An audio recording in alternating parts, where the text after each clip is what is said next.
Të shtunën, më 1 nëntor, një serb i Kosovës dyshohet se u plagos dhe më pas u rrëmbye nga Gjandarmëria e Serbisë brenda territorit të Kosovës.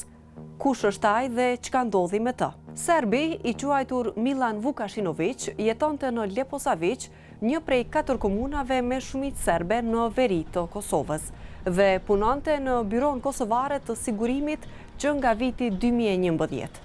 Sipas policisë së Kosovës, ai u sulmua në fshatin Jelakc të Leposavićit pranë kufirit me Serbinë. Dëshmitarët e rastit i thanë policisë së Kosovës se disa persona të maskuar hynë në territorin e Kosovës duke e plagosur Vukašinovićin, të cilin më pas e nisën me një autoambulancë në drejtim të qytetit të Nishit në Serbi. Ai po vazhdon të trajtohet në spitalin e Nishit.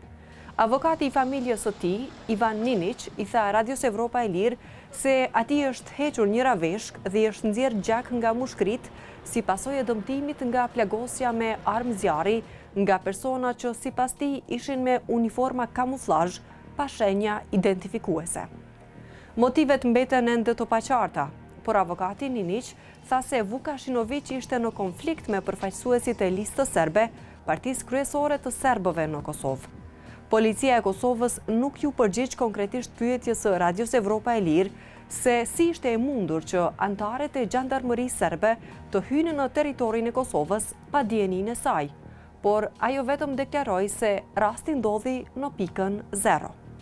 Ndërkaq, misioni paqëruajtës i NATO-s në Kosovë, KFOR, i cili është përgjegjës për zonën kufitare me Serbinë, tha se është informuar për ngjarjen dhe se situata e sigurisë atje është e qetë.